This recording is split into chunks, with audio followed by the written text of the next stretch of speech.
Am I the a-hole for getting a restraining order against my fiancé's daughter to get my soon-to-be ex out of my apartment? My fiancée, Susan, has a 14-year-old daughter named Jay.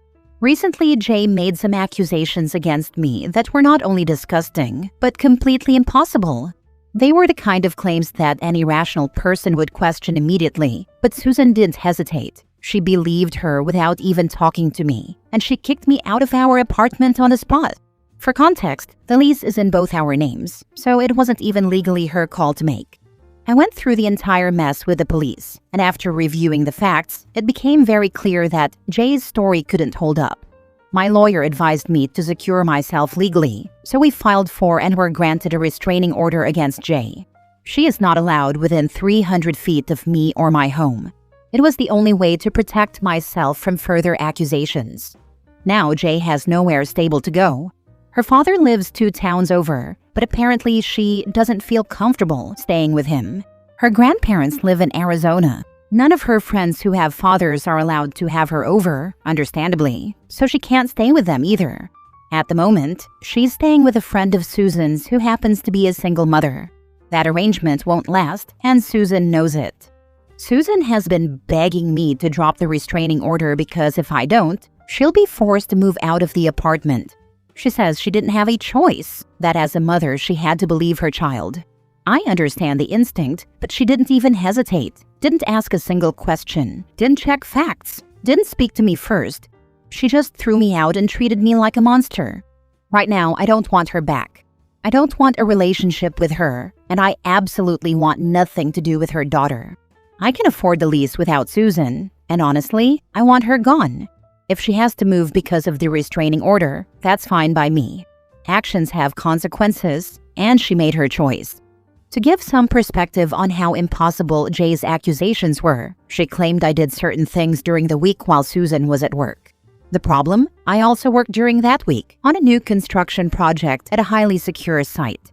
I park at my company's office, get searched, and then I'm buzzed to the site along with my co-workers. The location is locked down with extreme security measures. No outside transportation can access it. Not Uber, not taxis, nothing. Emergency vehicles are stationed on site.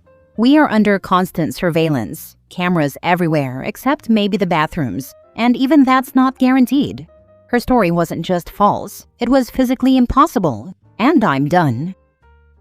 I think this relationship needs to end. Oh, it's over. Since you can't afford rent, get her out ASAP. She should be with her child, and even if the restraining order is dropped, you're not together, so she needs to move on. If she's going to cause trouble and the police can't remove her, it might be easier for you to just move out and get a fresh start, even though that's not fair. She's already caused you more than enough grief. Talk to your landlord. This may count as DV, and he may be able to remove her from the lease and/or premise forcefully. Hard, trying to, trust me, but I can't kick her out.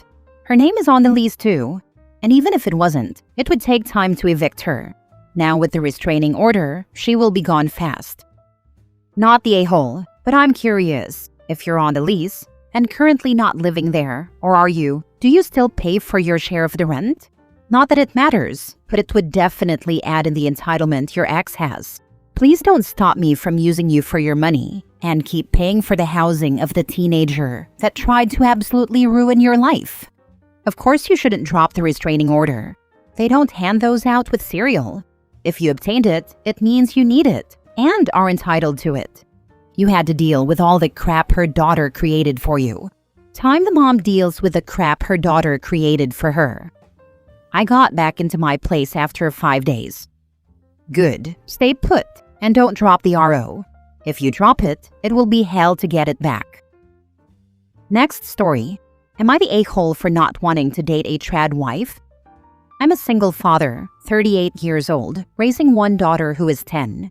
Financially, I'm doing more than comfortable. Good career, stable income, a home I bought outright, and enough savings that I don't lose sleep over bills. Life is generally solid, except for one area, dating. The age-appropriate dating pool where I live is surprisingly slim, and the few options that do exist tend to come with the same pattern. Most of the women I meet are in their early 30s to early 40s. Many of them are divorced, and nearly all have children of their own. None of that bothers me. What has become the recurring issue is the situation many of these women are coming from. A lot of them were stay-at-home mothers for years, often because their husbands encouraged it. Then, after they had a couple of kids and hit their mid-30s, the husbands filed for divorce and left them scrambling. After the third or fourth date, almost without fail, the conversations shift. They start telling me about how financially strained they are, how their ex-husbands are withholding or delaying child support to the point of financial abuse, how they're stuck in low-pay or dead-end jobs because they've been out of the workforce too long, and how drastically they've had to downsize their lives. None of this is inherently their fault, and I genuinely feel empathy. But then they see my situation, my house, my car, my stability, and it becomes obvious that they recognize how easily I could support them and their children if I chose to. I'm not looking to adopt someone else's entire life on a third date. Yet more and more, it feels as though that's the expectation. Everything came to a head over Thanksgiving. I hosted a large gathering of more than 30 people. I supplied and cooked most of the main dishes, with help from my third cousin Amy, who has been temporarily staying in my ADU. Apparently, some neighbors and friends brought single women to introduce to me, but afterward I was told, by several people, that Amy was monopolizing my time and preventing those women from getting close enough to talk to me. Then my sisters chimed in, upset that I wasn't making more of an effort to meet these women. When I finally told them plainly that I'm not interested in dating someone whose highest ambition is to be a stay-at-home mom while I bankroll their lifestyle, they were furious. They called me an a-hole for not giving these women a chance. But honestly, I'm tired of feeling like a walking safety net instead of a man someone wants for me. Not the a-hole. We all get to make choices in our lives. Some women choose to be a stay-at-home mom unless you have set up some excellent financial protections ahead of time. It's a very poor choice in my opinion. It's just downright dangerous for women to be so dependent on men. You get to choose not to date stay-at-home mom. The right woman is out there for you. There are plenty of women invested in their careers and who wish to be financially independent. Beyond the dangerous for a woman to depend so much on a man, as a man, I also see it as dangerous for a household to depend so much on one person, especially with the current economic situation. Unless you have a lot of money saved, it's risky to have half of the potential earner in the house willingly not working. You're the a-hole. A trad wife is not the same thing as a stay-at-home mom, and you're conflating the two. Also, complaining about their current job is not the same thing as having no ambition. And if they have a job, they by definition aren't stay-at-home moms at the moment. The job market is crap right now, and single parents need extra schedule flexibility that can be hard to find. Plus, they've been out of the workforce for years, maybe not by choice. Childcare is expensive AF. Sometimes it literally doesn't make sense to have a second paycheck when it, and maybe more, will only go to pay for the childcare that wouldn't be necessary if there was a stay-at-home parent. Have any of these women actually articulated to you that they expect you to fund their lives? Or are you just making crappy assumptions? You come off as extremely judgmental and full of yourself. Fair enough. In many cases, it was how they expressed how much they missed staying at home with their children and not having to worry about working to support them. Edit. To answer a couple of questions. Both of my sisters are married, have children, and are working. Most of my social life takes place at my home, as it is like the gathering place for family and friends. Most of the single women I meet are through my daughter's soccer and softball games and Girl Scouts, and that means they are divorced and have children, and almost every one of their circumstances are very similar. I have dated women who never been married, have no children of their own, and have careers, and most of them don't want to date men who have children. I don't date anyone from work, even though I have been attracted to a couple of them and not under my direct authority. My cousin Amy, not her real name, in a short time lost her job. Her boyfriend of 3 years dumped her, and her parents sold their house that she lived in and moved to Florida. She has been great with my daughter, helped with her Girl Scout troop and soccer team. I helped her get a part-time job after getting here, and now she's going to start work full-time in January. My only problem with her is that she would do anything to help, and I want her to have her own life. Next story. Am I the a-hole for refusing to use my entire life savings, our only capital for marriage, to cover my long-term girlfriend's full monthly living expenses indefinitely, which led to her breaking up with me? Context: I, 27 male, have been with my girlfriend, 27 female, for 6 years. We do not live together and both live with our parents. 2 years ago, she was diagnosed with epilepsy and has been undergoing treatment since then. Because of her condition, she had to leave her job. She is currently studying to become a psychiatrist, but is years away from monetizing this career, and she hasn't applied for any other job since leaving her previous one. I took on greater financial responsibilities in our relationship starting then. The financial shift: her family was solely dependent on her father's income. About a year ago, her father stopped working for an unknown reason, which left her family under severe financial distress as they have no income and are using their existing savings. Since these events, I have been covering all the necessary costs in our relationship: dates, expenses, therapy sessions, etc. An unspoken expectation developed that I should completely cover all of her financial needs, including basic living expenses. My financial situation and current contribution: I have a moderate income job and a moderate amount of savings. However, a significant portion of my salary goes toward loans and debts, leaving me with a small residual amount. I have consistently done my best to be a supportive person and help others when possible throughout my whole life, but I cannot spend an amount that jeopardizes my own financial stability or our agreed-upon future plans. She asked me to share a portion of my salary with her monthly to help cover her essential costs. I agreed to help to the best of my ability, giving her a fixed monthly amount that covers almost half of her expenses, and I also helped whenever I could with extra needs. Her demand: a few days ago, she told me she expected me to contribute more, enough to cover all of her essential expenses, not just a portion. I explained that with my current income and debts, I simply cannot afford to give more. The conversation revealed that she expects me to use my savings for this purpose. She wants me to allocate a monthly amount from my savings to cover her full needs for an indefinite period, until she is better or her family situation changes, and no one knows when these are going to happen. The importance of my savings: we had a plan to get married and start a life together. Neither of our families is in a position to help us financially.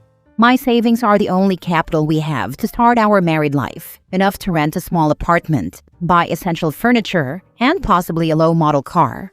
It is everything I have for our future security. So I told her I cannot agree to watch this crucial savings deplete over an unknown period. I need to know what I am getting in return, and I cannot guarantee a future if our only capital is gone. I am questioning if I am obligated to spend my entire future security simply because her family is broke and she is not working and she won't be contributing financially for years due to her studies. When I stood my ground and refused to commit my savings indefinitely, she broke up with me. I also admit that her condition and medications have sometimes reduced her contribution to the relationship: less affection, less emotional presence. I feel like I was investing a huge portion of my future into someone while she was demanding I sacrifice our only capital, and then left me when I refused. Am I the a-hole for refusing to use my life savings to cover my girlfriend's full, ongoing monthly expenses indefinitely, which led to her breaking up with me? So is she never going to be able to work at all? I assume she might be able to work at some point, but it highly depends on her health condition, which is not getting better. She hasn't changed a bit in the last 2 years, so I think this is probably going to be our situation for living for many years. That does not make sense. People work with epilepsy worldwide. Some jobs are impossible, but once medications are found, most live highly productive lives. I have a couple family members with this condition. One so severe he lost his license for several years until they fixed his meds and was able to go 5 years without a grand mal. He just retired. He was diagnosed at 21 due to injury and worked pretty much the entire time after the first diagnosis. Sounds like she does not want to work, just like her father. You dodged a bullet. Good riddance. Let her find if she can get another walking ATM or meal ticket with that attitude. With time she will find one. There is always one, but feel lucky you dodged this bullet. One thing is supporting her, and other thing is she demanding and breaking up with you to be your sugar baby. Last story. Would I be the a-hole if I don't tell my wife her sister confessed to me? Hello, English is not my first language, so I apologize for any mistakes. Also, this is my first time posting here, and this is a throwaway for obvious reasons. Well, my 32 male, wife 27 female, has an older sister. We'll call her Annie 34 female for this post. Annie is currently staying with us after her divorce about 4 or so months ago. Apparently, the guy was abusive and a bad person in general. My wife and I are very affectionate with each other, but she asked me to tone it down a little, so as not to make her sister feel awkward or uncomfortable. I agreed, but it's been hard because sometimes I forget and then feel bad that Annie is there watching us. To make a long story short, my wife went to have dinner with her friends on Sunday. She said she invited Annie, but Annie declined, and she was just letting me know Annie would be home alone when I got there. When I got home, Annie was in the living room in the dark. I turned on the lights and saw she was drinking. She didn't look great, so I asked if she was feeling okay. She didn't answer, so I got closer and asked again. She looked at me and said, "I love you, and I hate that my sister got the perfect guy while I got stuck with a loser. You know I'm a better fit than her," and other things I couldn't decipher. I just told her, "Don't ever say something like that again or I'll kick you out," and she started crying. I took her to her room, cleaned up all her mess, and left again. I only came back home once my wife told me she was already there. Well, Annie's been acting like nothing happened, but I feel like she's always looking at me, though maybe it's all in my head. The thing is, I haven't talked to my wife yet because I know she'd be devastated, and I don't know how she'd react. I'm planning on asking Annie to move out as soon as possible and pretend this never happened, but I've never lied or hidden anything from my wife before, so this doesn't feel right. I also feel guilty, but I honestly just want to do what is best for my wife. I don't really care about Annie, but I know my wife does, and this is going to break her heart. So Reddit, would I be the a-hole? If she never touched you and only complained that her sister got the good guy and she was drunk and incoherent, I would let it go. You can always take action if it ever comes up again, which I think is unlikely. He is not imagining that his sister-in-law is looking at him in a way that makes him uncomfortable. Thus, the pass that she made at him was not a fluke of drunkenness. It was the first volley in a battle to disrupt OP's marriage. Tell her immediately. She needs to know, and her sister needs to be cut off as long as she has active feelings for you. Never be with her alone again. Always have someone else there as a witness. You don't know what she might say if it's ever your word against hers.